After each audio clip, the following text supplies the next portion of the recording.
It's the Blind Lady Karen, and today was my day number 2 at Leader Dogs for the Blind in Rochester Hills, Michigan. It's just outside of Detroit, maybe like 30-40 minutes. It's only day 2, and I feel like I've been here forever. Not in a bad way, but I'm just getting so much information thrown at me. Now, yesterday we just did basic cane technique, and we did stairs. In the afternoon, we did simple, quietish residential streets. Today, I did bigger roads, and I crossed a 6-lane highway on my own. I did it using the little bit of visual cues that I can get, auditory cues. One of the things I'd expressed interest in was working with the OCO app, which is like specially designed to help you cross streets. OCO is great, except for whenever it isn't. There were a couple of times whenever the clouds would go in front of the sun, and it would not be able to get a clear connection, a clear view, to be able to for the app to figure out what was in front of you and what's going on. So I crossed 6 lanes of traffic. I will freely admit it, I was terrified. I was so terrified. But I'm like, okay, if I'm going to do this, this is a perfect environment to do it. Because I have somebody who knows the rules, knows what to think about, what to teach me, how to correct me, what to correct me on. Because as a visually impaired or blind person knows, sighted people cross lanes, cross streets a little differently, because they're picking up all sorts of cues that we may not necessarily be able to see or not be able to see anymore. And I live in a little city. It's kind of unusual, unless you're actually on like a little interstate, a little freeway, to actually have a street that's more than like, 2 lanes on one side, 2 lanes on the other, turning lane down the middle. And even then, those are not normally that bad where I live.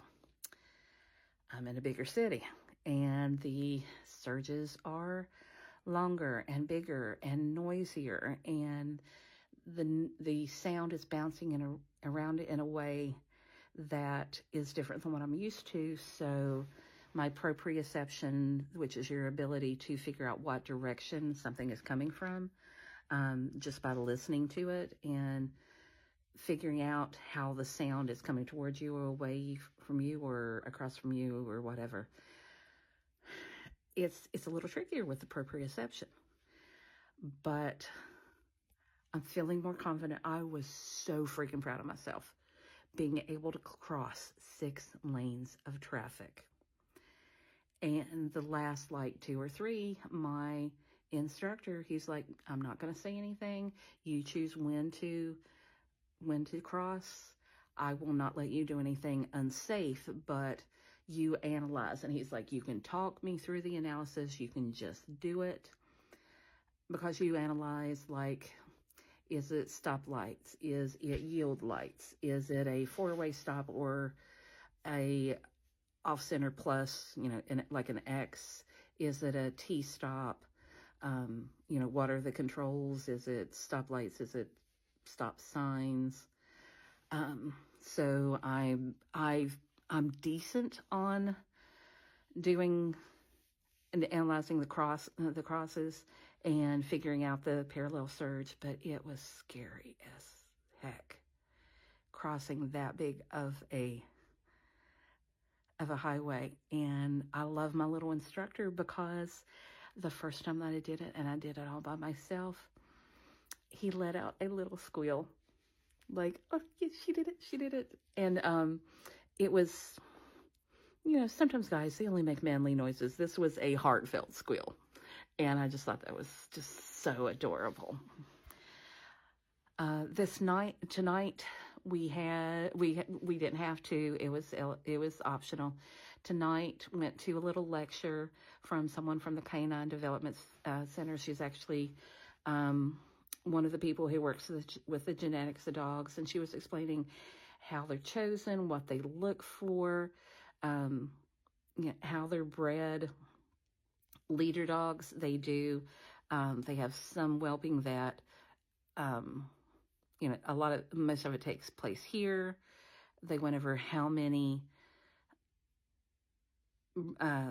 litters that they have when they get retired, who they're bred with, who they aren't bred with, what traits they're trying to make stronger, and going over all the things. Leader dogs, they have puppy raisers that are like in their own houses. The puppy is living with a family, with adults, with children. They do try to put the puppies in places where there are other animals, especially cats, so that the dogs can get used to living with cats and not being all, freaked out or territorial or whatever with living with other animals. So, got to meet some other people. A lot of the things that you do within your little class, whoever's going to be that week or that period of time that you're going to be there. And I actually got to meet a couple of newer people. One lady was there getting her 4th dog. The other one, it was her 1st. And one of the gentlemen there, the dog that he just got was his 3rd. So it was kind of cool to talk to everybody and figure out their backgrounds, their experiences, what they've learned about being a dog handler. And it's been really cool. And I've genuinely just met the nicest people, the most nicest people, not just people who work there, and they are amazing, but just the other people that are here to learn, because I think part of it is we're here by choice. We're here not because we have to be, but because we want to be, because we have decided to pursue more training. We've decided to pursue a dog or another dog, to a replacement dog, or, your dog is retired or aged out or whatever. And, everybody is here because they want to be. And that's kind of both a very interesting and a very cool circumstance to be in. Because think about it. I mean, if you're going off to whatever city to do whatever thing, you're not always going to run into the people that want to be there, that want to accomplish the same thing that you are going for. I mean, yeah, you can go to Dollywood or Disney or whatever, but there's always that one miserable person. I have not met a really miserable person here yet.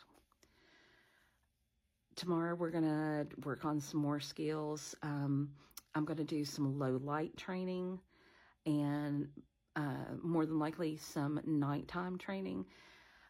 I have incredibly little sight whenever it's really dark. I can see like flares of street lights and sometimes things like that, but basically it just all kind of fades off into the gray.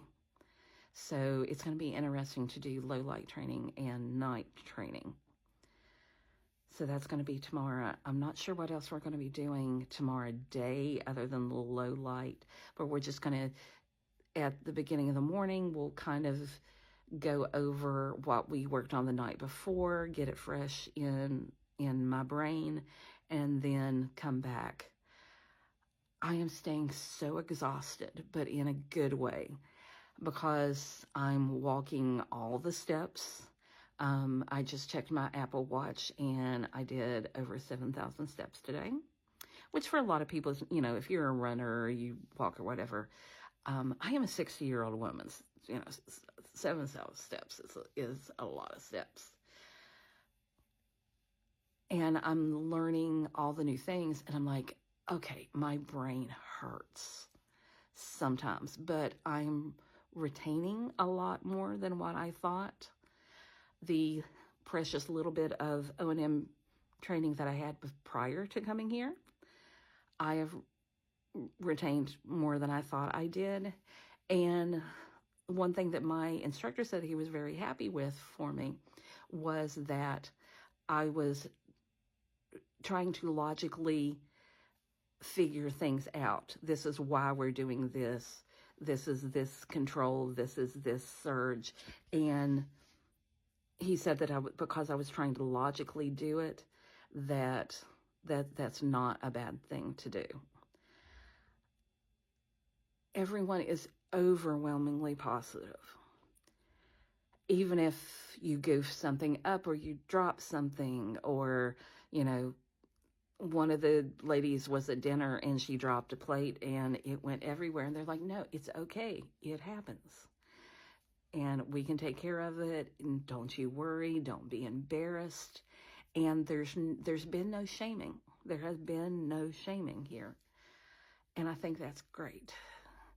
Every night I am mentally and physically exhausted. I am not going to lie. And last night I woke up in the same position that I went to sleep in. I laid down and was relaxing with a little bit of stuff on the internet and listening to an audiobook.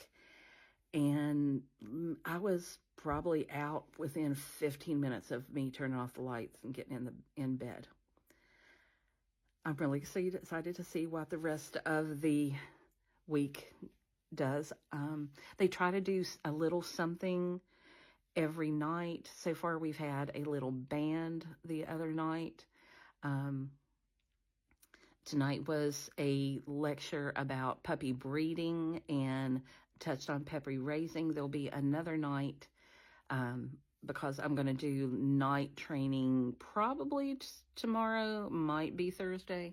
But on Thursday, we're going to go down to the Canine Development Center. They call it Puppyland.